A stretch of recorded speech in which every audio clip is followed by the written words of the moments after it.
Cheating. Well, one of the things that destroys most relationships today, cheating. Because you destroy the trust. Once you lose trust, you pretty much don't have nothing else left. Can you make that work? It's not impossible. Will it be easy? No. But I do think that's one of the biggest questions in the relationship realm today is why do people cheat? Well, I do believe that people cheat because most of the time they're missing something. I can hear, some of the ladies or whatever out there, oh, he gets a dog, and now, well, sometimes that ain't always the case. Ladies, y'all got to put some work in just like the men got to put some work in. That's why it goes right back to the 5 things. Okay?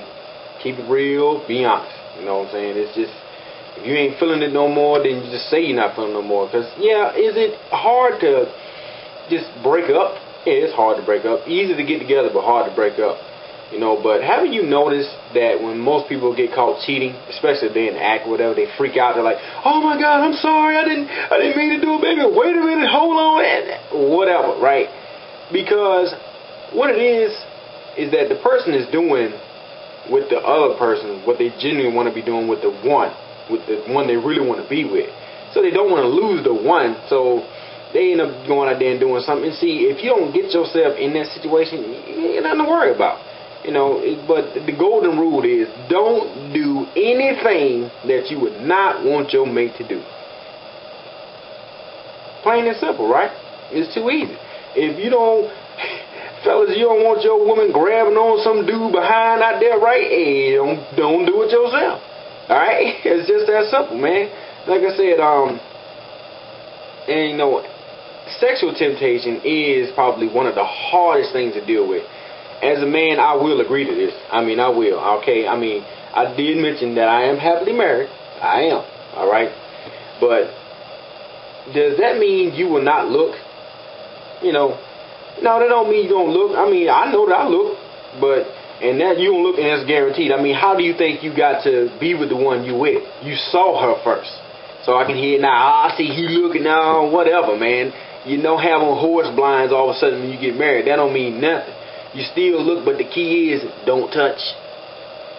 You can look, but don't touch. It's that simple, man. It's just that simple. You have to train your mind.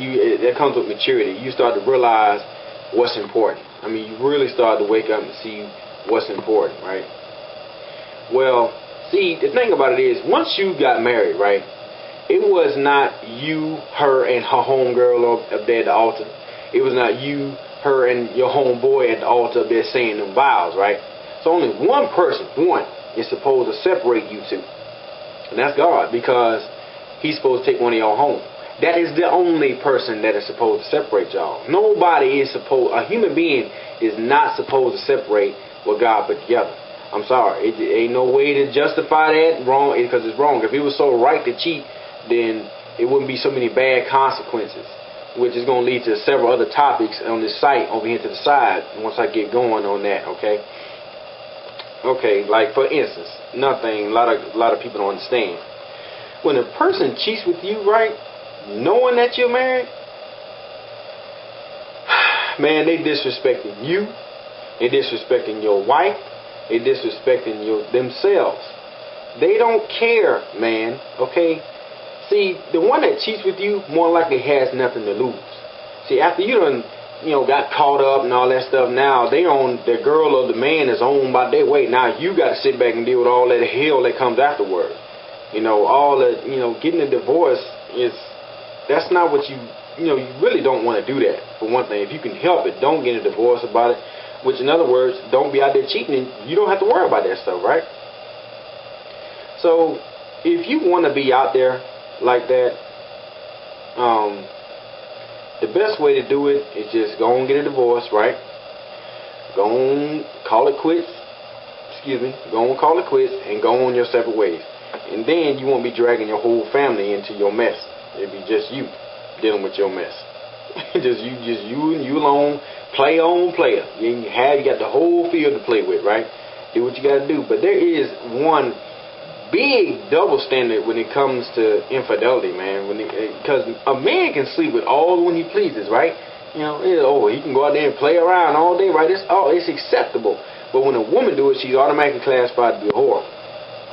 that's messed up. You know, I mean, if a woman do it, I mean, who made this rule? You know what I'm saying? They be even it's, you know, for instance, right, when they brought the man to Jesus, right? They brought the man to Jesus saying, oh no, they brought the woman to Jesus, right? Talking about, oh, she's cheating and she's doing infidelity and all this. She's committed adultery, right?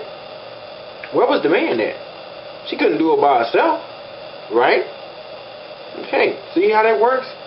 You know, that's why I'm glad Jesus said, hey, those without seeing cast first stone. That is true. So, in other words, people just really need to get themselves together, you know, get their facts right before they come off like that. But anyway, like I was saying, man, 10 times, I always tell men this, okay, I always tell men this too. Don't dish out what you can't take. If you know you can't walk in your house and see your wife jumping up and down on some man like a pogo stick, don't be out there sticking something. Okay, because 10 times out of 10, men don't want to even have the thought of their woman having sex with somebody else. That's their little angel. I mean, they don't want to think, you know, oh God, my wife's sharing something that's so sacred with somebody else. You know what I'm saying? I mean, people have died behind cheating. Died. Wars have been started behind that kind of stuff. I mean, so is it really worth it? You really think about it. All you got to go through, is it really, really worth it? You know, no, personally, it's not. It's not, because now you're dealing with the kids. You know, you're hurting the kids, you're hurting the wife, you're hurting everything, right? But look, man, that's just the real talk about it. You know, it's just best if you just don't do it, man. I mean, if you really feel like you gotta get out here and act a fool, if it's just that serious, hey, be man enough or woman enough to go to your man or your woman and tell her, look, I'm not feeling this no more. I need to go on ahead and just do what I got to do. You know, we need to go on our separate ways. You know, then maybe after you get out there and act a fool, catch a few diseases and get a few unwanted children, maybe you'll rethought what you were doing. You know, is this an ugly truth? Yeah, it's an ugly truth, but a lot of people don't want to face the truth. You know, when it comes to that cheating, man, it's just not the way to go. Which leads to, you know, like I said, the next topic, the most expensive PZY. You just don't understand how expensive sex got after you got married. But I will leave it up to you to go over here and check out that tab to the right. And I hope y'all got something out of this, and y'all take it easy, okay?